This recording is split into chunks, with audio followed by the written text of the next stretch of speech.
మీరు చూడాలనుకున్నదే మీరు చూస్తున్నది SV99. మిత్రులారా, ఈ నూతన సంవత్సరం సంక్రాంతి పండగ పాలమూరు జిల్లాకు వెలుగులు తీసుకురావాలని, ఈ జిల్లా దేశానికి ఆదర్శంగా అభివృద్ధి జరగాలని మనస్ఫూర్తిగా ఆలోచన చేస్తూ ఆకాంక్షిస్తూ ఆ దిశగా ప్రణాళికలు సిద్ధం చేసుకొని ఈనాడు IIIT కావచ్చు లేదా మహబూబ్ నగర్ జిల్లా ముఖ్యంగా పట్టణ కేంద్రంలో వందలాది కోట్ల రూపాయల అభివృద్ధి కార్యక్రమాలను ఈరోజు మనం ప్రారంభించుకోవడం జరిగింది. మిత్రులారా, మీకు అందరికీ తెలుసు, పాలమూరు జిల్లా అంటే కష్టానికి మారు పేరు. ఈ దేశంలో ఎవరు ప్రాజెక్టు కట్టాలన్నా అది ఇక్కడ కట్టే శ్రీశైలమా, నాగార్జున సాగరా, SRSPయా కాదు. ఈ దేశంలో ఏ మూలకు సాగునీటి ప్రాజెక్టులు కట్టాలంటే తట్ట పని, పార పని, మట్టి పని పాలమూరు బిడ్డలే బాగా చేస్తారని ప్రసిద్ధి. ఈనాడు ఈ జిల్లా వెనుకబడడానికి కారణం ప్రధానంగా సాగునీటి ప్రాజెక్టులు పూర్తి కాకపోవడం. రెండవది, ఈ జిల్లాలో విద్యా అవకాశాలు లేకపోవడం వల్ల, చదువుకోకపోవడం వల్ల నిరక్షరాస్యత కూడా మన ప్రాంతానికి ఒక శాపంగా మారింది. నాకు తెలిసి అర్ణమ్మ గారు చెప్పాలి, దేశంలోనే అత్యధిక వెనుకబడిన మండల కేంద్రంగా గట్టుకు ఈ దేశంలోనే గట్టు మండలం అత్యధిక వెనుకబడిన మండలంగా ఈరోజు గద్వాల ప్రాంతం ఉన్నది. అంటే ఈరోజు తెలంగాణ ప్రాంతంలో కష్టపడే తత్వం ఉన్న, నమ్మకంగా విశ్వాసంగా పనిచేసే పాలమూరు జిల్లా వెనుకబడడానికి కారణం ఆనాటి పాలకులు, ప్రభుత్వాలు మన జిల్లాకు చేయాల్సిన న్యాయం చేయలేదు, ఇవ్వాల్సిన నిధులు ఇవ్వలేదు. అందుకే సాగునీటి ప్రాజెక్టులు ప్రారంభించుకున్నా ఈనాటికి పూర్తి కాలేదు.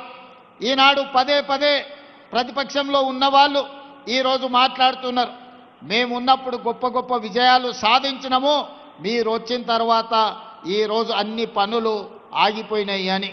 నేను ఈ వేదిక మీద నుంచి అడగదలుచుకున్నా, ఈ వేదిక మీద నుంచి నేను వివరించదలుచుకున్నా, ఈ వేదిక మీద నుంచి పాలమూరు బిడ్డలను ఆలోచించండి అని నేను విజ్ఞప్తి చేస్తున్నా.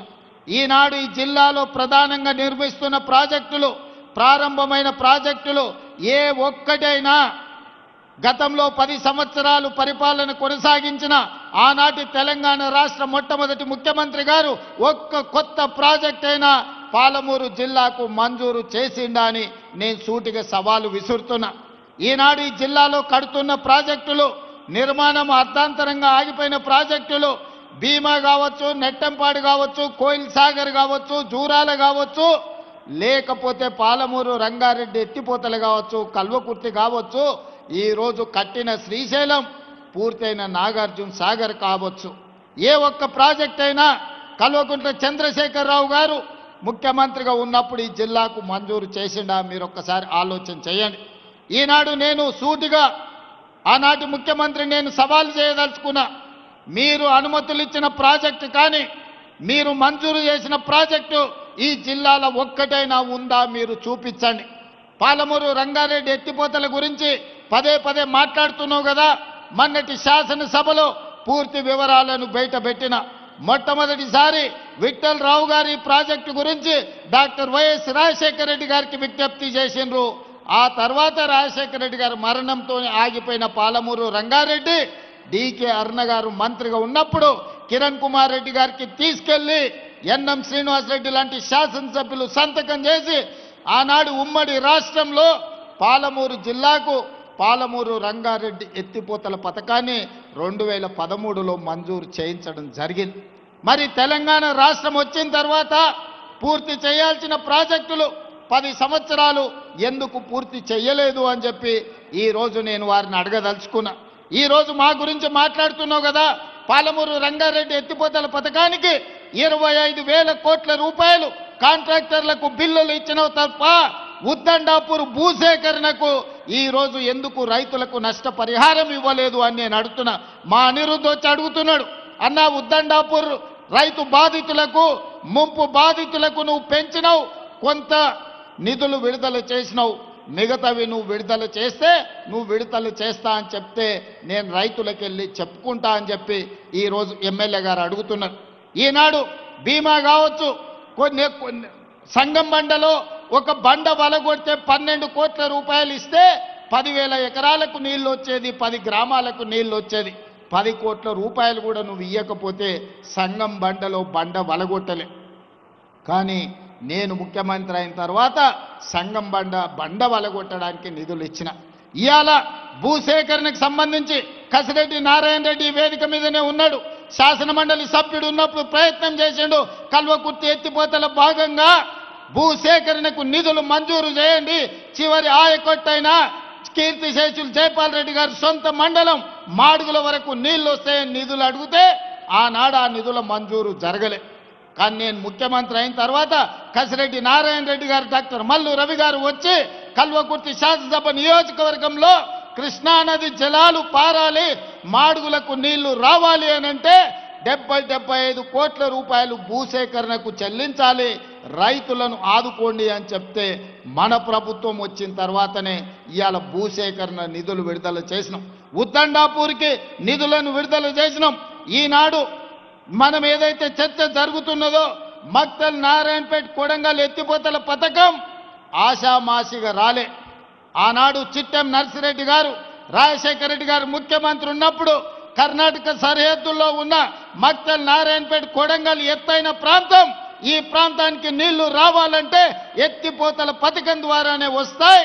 భీమా ఎక్స్టెన్షన్ ప్రాజెక్టు కింద నిధులు మంజూరు చేయించమని చిట్టం నర్సిరెడ్డి గారు అడిగారు. కానీ వారు మరణించడం, రాజశేఖర రెడ్డి గారు మరణించడంతో ఆ ప్రాజెక్టు ఆగిపోయింది. మళ్ళీ నేను కొడంగల్ శాసనసభ్యుడిగా బాధ్యత తీసుకున్న తర్వాతనే ఆనాటి ఉమ్మడి రాష్ట్రంలో ఆనాటి ప్రభుత్వాన్ని ఎంబడిపడి పదే అడిగి సర్వేలకు నిధులు మంజూరు చేయించి 7.5 టీఎంసీల నికర జలాలతోని నారాయణపేట కొడంగల్ ఎత్తిపోతల పథకాన్ని 1500 కోట్ల రూపాయలతోని 2014 చివరి జీవో ఉమ్మడి రాష్ట్రంలో ఈరోజు మక్తల్ నారాయణపేట కొడంగల్ ఎత్తిపోతల పథకం తెచ్చుకున్నాం. నేను అడుగుతున్న ఈనాడు గతంలో 10 సంవత్సరాల అధికారంలో ఉన్న మీరు ఎందుకు మాకు అన్యాయం చేసిరు? ఆనాడు మీ మక్తలైనా, నారాయణపేట అయినా, కొడంగల్ అయినా మీ పార్టీ ఎమ్మెల్యేలనే గెలిపించిండు కదా, మహబూబ్ నగర్ పార్లమెంట్లో మీ పార్టీ ఎంపీనే గెలిపించిండు కదా, మరి వివక్ష ఎందుకు చూపించిందని నేను ఈరోజు అడగదలుచుకున్నా. అందుకే మిత్రులారా, శ్రీహరి గారు ఎమ్మెల్యేగా అయిన తర్వాత, డాక్టర్ పర్ణిక ఎమ్మెల్యేగా అయిన తర్వాత, తిరిగి తెలంగాణలో నేను ముఖ్యమంత్రిగా బాధ్యత చేపట్టిన తర్వాత మక్తల్ నారాయణపేట కొడంగల్ ఎత్తిపోతల పథకాన్ని నిధులు ఇవ్వడమే కాకుండా మంజూరు చేసి నిన్నగాక మొన్న 96% భూమి పోయే రైతులను ఒప్పించి మెప్పించి మా మిత్రుడు మంత్రి శ్రీహరి గారు, శివకుమార్ రెడ్డి ఇద్దరు అక్కడ రైతులతో మమేకమయ్యి నష్టపరిహారం 100% 100 రోజుల్లో ఇప్పించి ఈనాడు ప్రజల యొక్క అభిప్రాయ సేకరణ కూడా 100% అనుకూలంగా ఇవాళ ప్రజల్ని ఆమోదింపజేసింది. మేము ఉండబట్టి, ఈ జిల్లా వాడిని కాబట్టి ఈనాడు ఈ ప్రాంతంలో ఉండే సమస్యల్ని, ఈ రైతుల కష్టాలను అర్థం చేసుకొని, అది కల్వకుర్తి పథకమైన జూరాల దగ్గర బ్రిడ్జ్ కావాలి, జూరాల కట్ట తెగిపోయేటట్టుంది, ఆ ప్రాంతంలో ఎక్కువగా ప్రయాణం చేస్తున్నారు, దానికి కొత్త బ్రిడ్జ్ కావాలి అని కృష్ణమోహన్ రెడ్డి గారు శ్రీహరి అడిగితే 123 కోట్ల రూపాయలతోని జూరాల బ్రిడ్జ్ను కాపాడడానికి ఇవాళ ఒక కొత్త బ్రిడ్జ్ను మనం మంజూరు చేసుకోవడం జరిగింది. మిత్రులారా, ఇవాళ ఆలోచన చేయండి. ఈ జిల్లాలో ఉన్న పాత్రికేయ మిత్రులకు నేను విజ్ఞప్తి చేస్తున్నా, మీరందరూ కూడా ఈ జిల్లాలోనే పుట్టి, ఈ జిల్లాలోనే పెరిగిన పాలమూరు బిడ్డలే. ఈ ప్రాంతంలో ఉన్న ఏ ఒక్క ప్రాజెక్ట్ అయినా 10 సంవత్సరాల ఆనాటి ప్రభుత్వం ఎందుకు పూర్తి చేయలే? ఇవాళ పొంకనాలు కొడుతున్న మంత్రులు ఆనాడు మంత్రులుగా పనిచేసిరు. ఏ ఒక్క రోజైనా కేసీఆర్ దగ్గరికి వెళ్ళి ఈ ప్రాజెక్టులు పూర్తి చేయి, మా పాలమూరుకు నిధులు ఇవ్వండి అని ఏ ఒక్క రోజైనా అడిగినరా? అడిగే ధైర్యం మీకు ఉన్నదా? కనీసం అనుమతి లేకుండా ముఖ్యమంత్రి గారి దగ్గరికి వెళ్తే ఫామ్ హౌజుల కన్నా మిమ్మల్ని రానిచ్చిండా? ఇవాళ మీరొచ్చి పనులు చేస్తున్న మమ్మల్ని తప్పులు పట్టే ప్రయత్నం చేయడం అంటే మీ చేతగాని తనాన్ని కప్పిపుచ్చుకోవడానికి, ఆ చెత్త ప్రచారాన్ని మా మీద చెయ్యడానికి మీరు ప్రయత్నం చేస్తున్నారు. అందుకే మిత్రులారా, ఈనాడు జిల్లా ప్రజలకు నేను విజ్ఞప్తి చేయదలుచుకున్నా. ఇవాళ మనకు మొట్టమొదటి ముఖ్యమంత్రిగా హైదరాబాద్ రాష్ట్రానికి బూరుగుల రామకృష్ణారావు గారు బాధ్యత వహిస్తే 75 సంవత్సరాల తర్వాత అదే తట్ట పని, బట్టి పని, పార పని చేసే పాలమూరు బిడ్డకి ఈరోజు రెండవసారి తెలంగాణ రాష్ట్రానికి ముఖ్యమంత్రి అయ్యి ఈ జిల్లా సమస్యల్ని తీర్చే అవకాశం వచ్చింది. వాళ్ళ కడుపు మంట అంతా గదే. మా చేతి కింద, మా చెప్పు కింద ఉండాల్సిన వాళ్ళు, మా మోచేతి నీళ్లు తాగి బతకాల్సిన వాళ్ళు ఈరోజు రాష్ట్రాన్ని నడిపిస్తారా, పాలమూరుకు నిధులను మంజూరు చేస్తారా అని చెప్పి ఇవాళ కుట్రతోని మళ్ళీ మీ దగ్గరకు వచ్చి నాటకాలు మొదలు పెట్టిండ్రు. అందుకే నేనన్నా, ఇవన్నీ కాదు, సభలు పెట్టుడు, ఉపన్యాసాలు ఇచ్చుడు, జబ్బలు జరుచుకునుడు కాదు. శాసనసభలోకి రా, చర్చ చేద్దాము, ఎవరు ఏందో ప్రజలకు చెబుదామని శాసనసభలో సవాలు విసిరిన. రోజంతా చర్చ పెట్టిన, నీళ్లు నిజాలు ప్రజలకు వివరించిన. నిజంగానే తెలంగాణకు వాళ్ళు ప్రాజెక్టులు తెచ్చుంటే, తెలంగాణ ప్రాజెక్టుల నిర్మాణం పూర్తి చేసి ఉంటే శాసనసభలో మనల్ని అడగడానికి, కడగడానికి వాళ్ళకు అవకాశం ఉండే. మరి ఎందుకు పారిపోయినో సభ నుంచి మీరు ఒక్కసారి ఆలోచన చెయ్యండి. ఈనాడు శాసనసభలో చర్చ పెడితే చర్చకు రానోళ్ళు, ప్రజల సమస్యల గురించి మాట్లాడనోళ్ళు ఇవాళ మనల్ని ప్రశ్నించే వాళ్ళ మీరు ఒక్కసారి ఆలోచన చేయండి. అందుకే మిత్రులారా, ఈనాడు ఐఐటి కావచ్చు, ఇంతకుముందే పెద్దలు జితేందర్ రెడ్డి గారు చెప్తున్నారు, తొందరలోనే డీకే అరుణమ్మ గారి మద్దతు ఐఐఎం మనం తెలంగాణకు తెచ్చుకోవాలి, ఐఐఎంను కూడా మహబూబ్ నగర్ జిల్లానే ఎక్కడనో ఒక దగ్గర మీరు ఇవ్వాలి అని. నాకెలాంటి అభ్యంతరం లేదు. మా అరుణమ్మతో కలిసి ప్రధానమంత్రి మోడీ దగ్గరికి వెళ్ళి తెలంగాణకు ఐఐఎంని ఇవ్వమని అడిగి ఐఐఎంను సాధించుకొని ఏదో ఒక స్థానంలో పాలమూరులోనే ఐఐఎంను మనం ప్రారంభించుకుందాం. ఎందుకంటే ఈనాడు ప్రభుత్వం దగ్గర పంచడానికి భూములు లేవు. ఈనాడు ఉచితంగా ఏమిచ్చినా అది శాశ్వతం కాదు. విద్య ఒక్కటే శాశ్వతం. ఇవాళ ఈ వేదిక మీద ఉన్న ఐఏఎస్లైనా, ఈ వేదిక మీద ఉన్న ప్రజాప్రతినిధులైనా చదువుకోబట్టే, విజ్ఞానం ఉండబట్టే ఈరోజు రాష్ట్రాన్ని, దేశాన్ని ఏలగలిగిన ఐఏఎస్, ఐపీఎస్ లైన్. అందుకే మొట్టమొదటి ప్రధానమంత్రి పండిత్ జవహర్లాల్ నెహ్రూ గారు ఇచ్చిన స్ఫూర్తితో ఎడ్యుకేషన్, ఇరిగేషనే మా మొదటి ప్రాధాన్యత.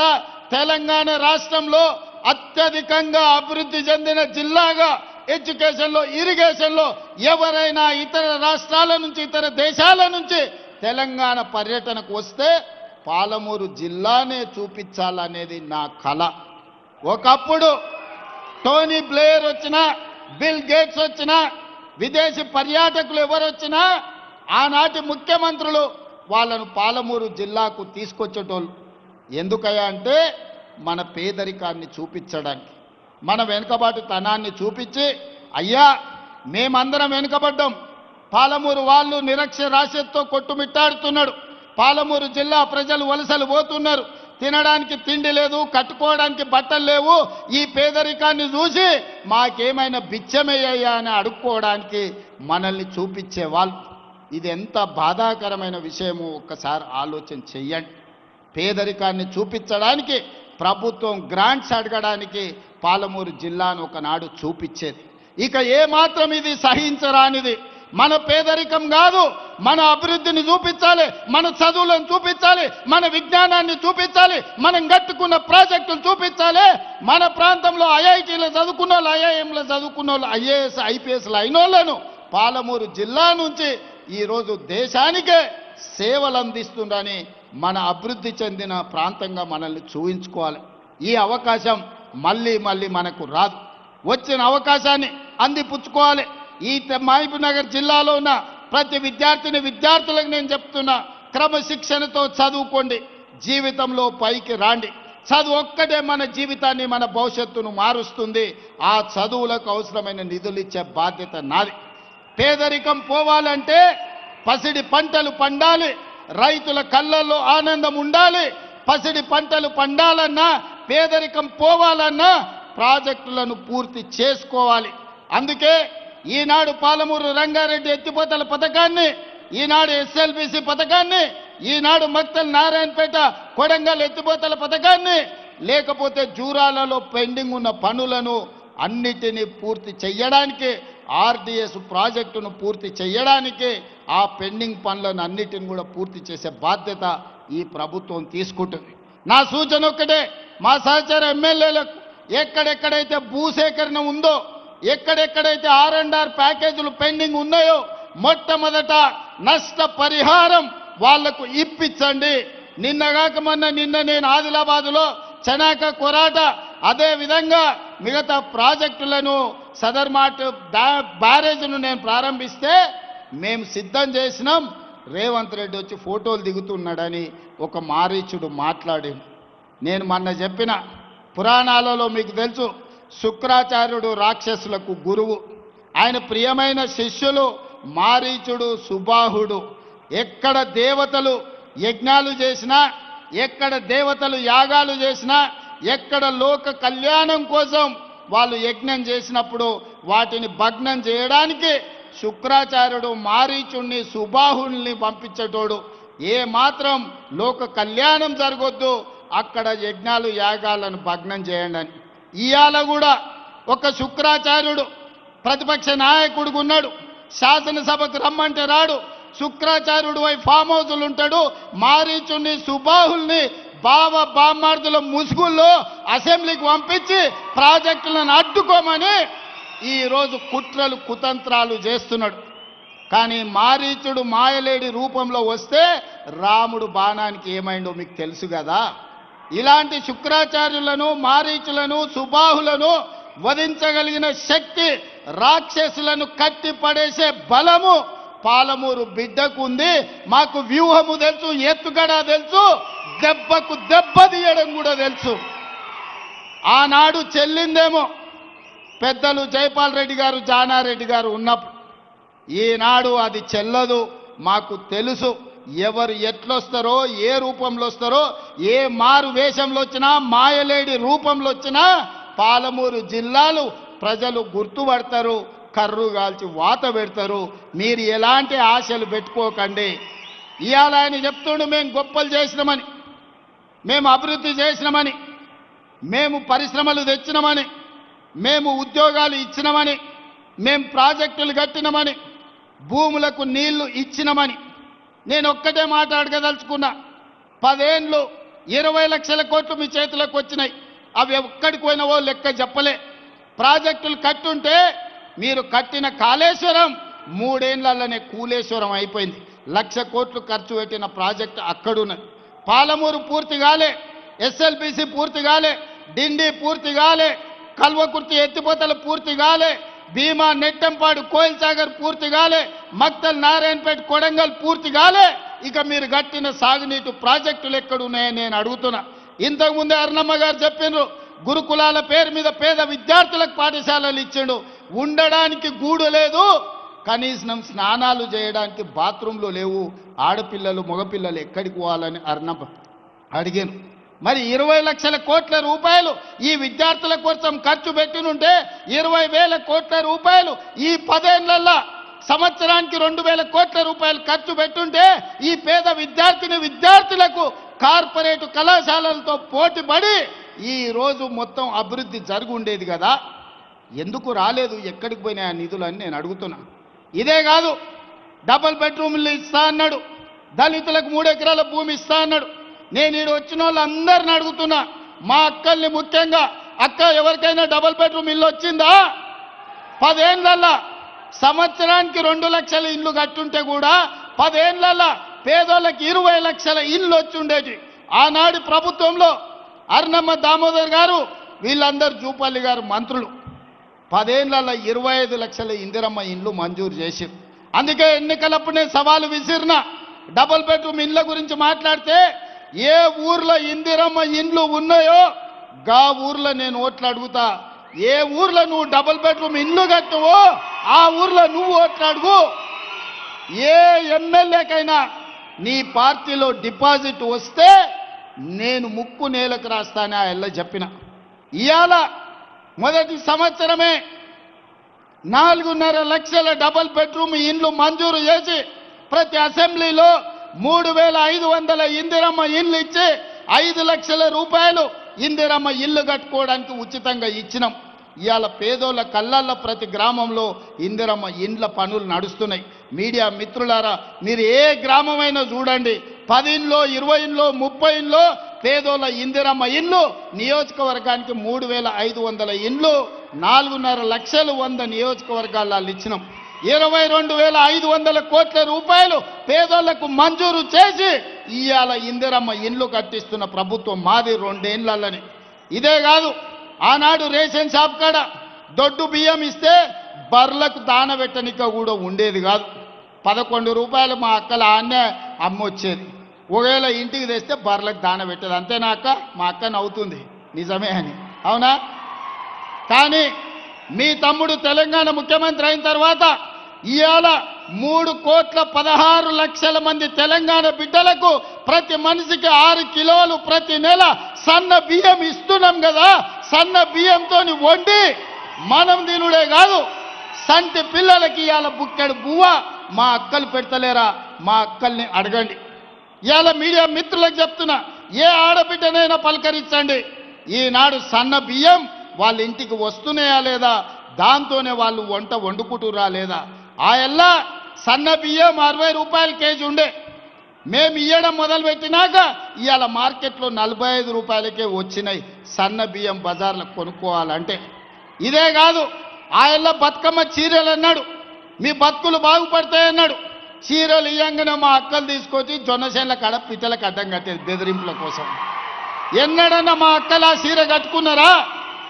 మా ఆడబిడ్డలు ఈయనే ఉన్నారు, మీరు ఇంటర్వ్యూ చేయండి వరుస పెట్టి. మొన్న మేము ఇచ్చినాం ఇందిరమ్మ చీరే. ఆడబిడ్డకు చీర పెట్టుడంటే సారె పెట్టినట్టని మీ సోదరుడిగా నేను 65 లక్షల ఆడబిడ్డలకు తెలంగాణ గ్రామీణ ప్రాంతంలో 65 లక్షల ఇందిరమ్మ చీరల పంపిణీ చేసిన, ఇంటింటికి చీర పంపించిన.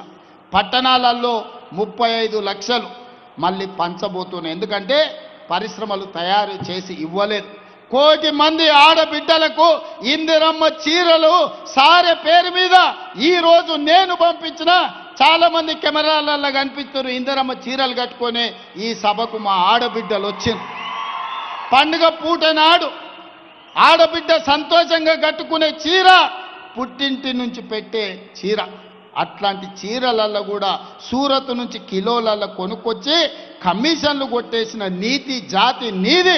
ఆడబిడ్డల చీరలు కూడా వదలని జాతి నీది దోసుకున్నావు నువ్వు. మా గురించి మాట్లాడే భూమి ఉన్నోళ్ళకు ఉచిత కరెంటు ఆనాడు వైఎస్ రాజశేఖర రెడ్డి గారు మొదలుపెట్టిండు. పేదలు పట్టణాలలోనే పోయినప్పుడు భూమి ఉన్నోళ్ళకు ఉచిత కరెంటు ఉంది, కానీ మా ఇంటి బిల్లు ఎవరు కడతారు నాయన అని అడిగారు. అందుకే ఈరోజు 52 లక్షల పేదల కుటుంబాలకు 200 యూనిట్లు ఇళ్లల్లా ఉచిత కరెంటు బిల్లు లేకుండా చేసి మా ఆడబిడ్డలు ఫ్యాన్ వేసుకున్నా, టీవీ పెట్టుకున్నా, ఫ్రిడ్జ్ పెట్టుకున్నా ఈరోజు ప్రతి ఇంటికి 52 లక్షల మందికి 200 యూనిట్లు ఉచిత కరెంటు ఇస్తలేమా? మా రిపోర్టర్లు సోదరులకు కూడా కొందరికన్నా ఈ పథకం అందుబాటులోకి వచ్చే ఉంటుంది. ఎందుకంటే చాలామంది అందులో తిరుపతి చేయెత్తుతూనే ఉన్నాడు, ఆయనకు వస్తున్నట్టే ఉంది చూస్తుంటే. ఎందుకంటే చాలామంది రిపోర్టర్లు కూడా పేదోళ్ళు ఉన్నారు. 200 యూనిట్లు ఉచితంగా ఇచ్చినాం. ఇట్లా చెప్పుకుంటూ పోతే ఆడబిడ్డలకు మహిళా సంఘాల నాడు పెడితే మహిళా సంఘాలను నిర్వీర్యం చేసి స్వయం సహాయక సంఘాలకు రూపాయి ఉట్టకుట్ట చేసింది. కానీ 2 ఏళ్లల్లా 27,000 కోట్ల రూపాయలు సున్నా మిత్తితోని ఆడబిడ్డలకు ఇస్తే ఇవాళ ఆడబిడ్డల చేతుల నగదు ఆడుతుంది. నగదే కాదు, ఆడబిడ్డల ఆర్టీసీలో నేను ఇవాళ మా అక్కల్ని అడుగుతున్నా, ఈ 2 ఏళ్లల్లా ఎక్కడికైనా బస్సు ప్రయాణం చేస్తే ఎవరన్నా చిల్లి గవ్వనన్నా మిమ్మల్ని అడిగినరా అక్క? మీరు చెప్పండి. 2 ఏళ్ల నుంచి అద్భుతంగా ఆడబిడ్డలకు ఆర్టీసీ బస్సులో ఉచిత ప్రయాణం ఇచ్చి మీరు ఆత్మ గౌరవంతో అమ్మగారి ఇంటికి పోయేటట్టు అమ్మోరిని దర్శించుకోవాలన్నా, జోగులాంబ తల్లిని దర్శించుకోవాలన్నా, మన్నెంకొండ వెంకటేశ్వర్ల స్వామిని దర్శించుకోవాలన్నా ఇవాళ మీకు ఉచిత బస్సు ప్రయాణం ఇయ్యలేదా? ఎవరన్నా ఒక్క రూపాయి అడిగినరా? ఎవడన్నా అడిగితే నా ఫోటో జేబులో పెట్టుకొని చూపిరిగో ఈయన దగ్గర పోయి తెచ్చుకోపోండి కిరాయి పైసలు. ఎవరన్నా ఆడబిడ్డల్ని బస్సు కిరాయి పైసలు అడిగితే వాళ్ళు ఉద్యోగం ఆన్నే ఊడగొడతా. ఇవాళ ఆర్టీసీ బస్సులో ఉచిత ప్రయాణమే కాదు, ఆడబిడ్డలకు 1000 బస్సులు కొనిచ్చి ఆర్టీసీకే కిరాయికి పెట్టి ఇవాళ 1000 బస్సుల యజమానులను ఆడబిడ్డల్ని చేసినాం. నారాయణపేటలో పెట్రోల్ బంకు నడుపుతామంటే మహిళా సంఘాలకు ఈరోజు ల్యాండ్ ఇచ్చి పెట్రోల్ బంకులు నడుపుకునేది ప్రతి జిల్లాల ఆడబిడ్డలకి ఇవాళ పెట్రోల్ బంకులు నడపడానికి ఈరోజు మనం అవకాశం ఇచ్చినాం. ఒక్కొక్కటిగా విద్యార్థులు కావచ్చు, రైతులు కావచ్చు, మహిళలు కావచ్చు, నిరుద్యోగ యువకులు కావచ్చు, ఇలా ఒకటొకటిగా ఈ సమస్యల్ని పరిష్కరించుకుంటూ వస్తున్నాం. 2 ఏళ్ళు కూడా కాలేదు, శుక్రాచార్యుడు సుబావులు మారీచుడు ఇవాళ బయలుదేరు నువ్వు దిగిపో అని. ఏం మీ అయ్యా జాగిరా లేకపోతే మీ తాతలు ఇచ్చిన ఆస్తా? 4 కోట్ల తెలంగాణ ప్రజలు కష్టపడితే నమ్మకంతో విశ్వాసంతో ఆశీర్వదించి అక్కడ కూర్చోబెట్టిను. నీ తాతలు ఇచ్చిన ఆస్తి కాదు నువ్వు అడిగితే చెప్తే దిగిపోవడానికి. మాకు తెలుసు ఎట్లా ఉండాలనో, 10 ఏళ్ళు పరిపాలన ఎట్లా చెయ్యాలనో, ప్రజా సమస్యలను ఎట్లా పరిష్కరించాలనో మాకు తెలుసు. మా జిల్లా అంటే నీకు చిన్న చూపు ఉండొచ్చు, ఎందుకంటే ఎక్కడి నుంచో వలస వస్తే కడుపులో పెట్టుకొని చూసుకొని భుజాల మీద మోసి పార్లమెంటుకు నిన్ను పంపిస్తే, పాలమూరులో ఊరు లేకపోయినా పార్లమెంటులో నోరెత్తకపోయినా మేము నిన్ను చిన్న మాట పల్లెత్తు మాట అనలేదు. కాబట్టి పాలమూరు వాళ్ళంటే నీకు చిన్న చూపు ఉండొచ్చు, కానీ అది మా మంచితనం, మా చేతగాని తనం కాదు. మాకు తెలుసు ఒకవేళ మా చేతగాని తనం అని ఎవడైనా మమ్మల్ని చిన్న చూపు చూస్తే మా పాలమూరు పౌరుషం ఏందో కర్రుగాల్చి ఎక్కడ వాత పెట్టాలనో మాకందరికీ తెలుసు. అందుకే ఇవాళ ఒక్క మాట సూటిగా ఈ వేదిక మీద నుంచి చెప్పదలుచుకున్నా. నువ్వు పడావు పెట్టిన ప్రాజెక్టులు, నువ్వు బడికి నిధులు ఇవ్వకపోవడాన్ని ఇవాళ సమస్యల్ని పరిష్కరించి ముందుకు వెళ్తున్నాం. నచ్చితే వచ్చి ఆశీర్వదించు, నచ్చకపోతే నీ ఫామ్ హౌస్లో నువ్వు విశ్రాంతి తీసుకో, అంతే తప్ప మారు వేషాలలో మారీచులను పంపితే ఇక్కడ చూస్తూ ఊరుకునేవాడు ఎవడు లేడు. అందుకే మిత్రులారా, ప్రతి 2-3 నెలలకు వస్తూనే ఉంటా. మా ఎమ్మెల్యేలందరికీ, మా ఎంపీలందరికీ కూడా ఇంతకుముందే పెద్దల అరుణమ్మ గారు చెప్పినారు, ఎన్నికలప్పుడు నా ఓటమికి మా అందరూ ప్రయత్నం చేసిండ్రని. నేనేం దాపరికం లేదు, నేను నిలబడితే కూడా అన్ని మీటింగులు చేయను, అంతకంటే ఎక్కువ మీటింగులు మహబూబ్నగర్ ఎంపీ కోసం వంశీచంద్రెడ్డిని గెలిపించడం కోసం తిరిగిన. ఒకవేళ నేనే నిలబడితే 4 మీటింగులు చేస్తోని, కానీ వంశీచంద్రెడ్డిని గెలిపించాలి, మా అరుణమ్మను ఓడగొట్టాలని 14 మీటింగులు పెట్టిన మహబూబ్నగర్ పార్లమెంట్లో. కానీ ప్రజలు వారిని ఆశీర్వదించారు, గెలిపించారు. ఎన్నికలు అయిపోయినాయి. ఎన్నికల తర్వాత రాజకీయాలు లేవు, కుట్రలు కుతంత్రాలు లేవు. ఈ దేశానికి ప్రధానమంత్రి నరేంద్ర మోడీ, మహబూబ్నగర్కు పార్లమెంట్ సభ్యులు డీకే అరుణమ్మ, తెలంగాణ రాష్ట్ర ప్రభుత్వంలో మేమున్నాం, కేంద్ర ప్రభుత్వంలో వాళ్ళు ఉన్నారు. ఇచ్చి పుచ్చుకునే ధోరణితో సమస్యల పరిష్కారం కోసం, సమస్యల్ని పరిష్కరించి పాలమూరు అభివృద్ధి కోసం కలిసిమెలిసి ముందుకు వెళ్తాం తప్ప ఈనాడు మేము చిల్లర రాజకీయాల కోసం లేకపోతే ఈ ప్రాంత అభివృద్ధిని అడ్డుకునే సమస్యనే లేదు. అందుకే మిత్రులారా, ఇది గిట్టని వాళ్ళు కొంతమంది ఉంటారు, అంటుంటారు రేవంత్ రెడ్డి పోయి పదే మోడీని కలుస్తారని. కలవకపోతే ఏం చేస్తామే? అనుమతులు రావాలి, నిధులు తేవాలి అంటే ఇచ్చే వాళ్ళని కలవాలనా లేదా? ఇవాళ మీరు ఇందిరమ్మ ఇల్లు కావాలంటే స్థానిక ఎమ్మెల్యేని కలుస్తలేరా? మీ వార్డులో పనుంటే వార్డు మెంబర్ను సర్పంచ్ను కలుస్తలేరా? ఈరోజు గ్రామంలో ఏదైనా అభివృద్ధి జరగాలంటే సర్పంచ్ ఎంత కీలకమో, ఈ దేశంలో ఏ రాష్ట్రమైన అభివృద్ధి జరగాలంటే ప్రధానమంత్రి గారు కూడా అంతే కీలకం. దేశ ప్రధానమంత్రిగా వారిని గౌరవిస్తాం, మన రాష్ట్రానికి రావాల్సిన నిధులు అనుమతులను తెచ్చుకుంటాం. ఎన్నికలు వచ్చినప్పుడు ఆనాడు మహబూబ్నగర్ పార్లమెంట్లో ఏ వాతావరణం ఉండేనో మళ్ళీ ఎన్నికల్లో పోటీ పడతాం, కాంగ్రెస్ పార్టీని గెలిపించుకోవడానికి ప్రయత్నం చేస్తాం. ఎన్నికల్లో కాంప్రమైజ్ అయ్యేది లేదు, అభివృద్ధిలో కూడా కాంప్రమైజ్ అయ్యేది లేదు. నాకు వాళ్ళు శత్రువులు వీళ్ళు శత్రువులు అని మాట్లాడుతుంటారు, నాకెవ్వరు శత్రువులు లేరు. శత్రువు అనుకున్నోని 2023లో బండకేసి కొట్టినా, 2024లో పార్లమెంటులో గుండు సున్నా ఇప్పించినా, మల్కాజ్గిరిలో ఉన్న కంటోన్మెంట్ ఎమ్మెల్యే వాళ్ళ ఎమ్మెల్యే చనిపోయినా గెలిపించుకున్నా, నిన్నగాక మొన్న జూబ్లీ హిల్స్లో గెలిపించుకున్న సర్పంచ్ ఎన్నికల్లో 66%తో ఈరోజు గెలిచిన ఆయన నడమీరికి ఫామ్ హౌజులు ఉంటే ఆయనను శత్రువు అని నేనెందుకు అనుకుంటా? ఆయన లేచి చక్కగా నిలబడ్డప్పుడు కదా నేను మాట్లాడేది. అందుకే నాకెవరు శత్రువులు లేరు. రాజకీయ ప్రత్యర్థులుంటే ఎన్నికల్లో ఓడించినాం, ప్రభుత్వాన్ని ఏర్పాటు చేసుకున్నాం. అందుకే నా శత్రువులు అక్షరాస్యత లేకపోవడం, నా శత్రువు పేదరికం, నా శత్రువులు ఎవరైనా ఉన్నారంటే మహిళలకు అన్యాయం చేసేవాళ్ళు నా శత్రువులు, విద్యార్థులకు నష్టం కలిగించేటోళ్ళు నా శత్రువులు, చదువుకోకుండా ఊరు మీద తిరిగే వాళ్ళు నా శత్రువులు, చదువుకోకుండా అడ్డు తగిలే వాళ్ళు నాకు శత్రువులు తప్ప పేదరికాన్ని నిర్మూలించడమే నా బాధ్యత. నా శత్రువైన పేదరికాన్ని తెలంగాణ సరిహద్దులు దాటే వరకు తరమాలన్నదే నా లక్ష్యం. మీరందరూ తోడు ఉండాలి, మీరు అండగా నిలబడాలి, మనకొచ్చిన అవకాశాన్ని అందిపుచ్చుకోవాలి. రాజకీయాలకు అతీతంగా ఈరోజు పాలమూరు జిల్లాను అభివృద్ధి చేసుకోవాలి. అభివృద్ధిలో మీరందరూ సహకరించాల్సిందిగా, మనందరం కలిసికట్టుగా పని చేయాల్సిందిగా మీ అందరిని కోరుకుంటున్నా. మీరందరు సిద్ధమేనా? మీరందరు సిద్ధమేనా? మీరందరు సిద్ధమేనా? మరి సిద్ధమైతే రాబోయే మున్సిపల్ ఎన్నికల్లో మంచోళ్ళని గెలిపించండి, మనోళ్ళని గెలిపించండి, మంత్రులతో కలిసి పనిచేసేటోళ్ళను మున్సిపల్ ఎన్నికల్లో గెలిపించండి. మున్సిపల్ ఎన్నికల తర్వాత మళ్ళీ వస్తా, మిమ్మల్ని కలుస్తా, మళ్ళీ 100 కోట్ల నిధులు తెచ్చి పాలమూరు జిల్లాను అభివృద్ధి చేసే బాధ్యత నాది.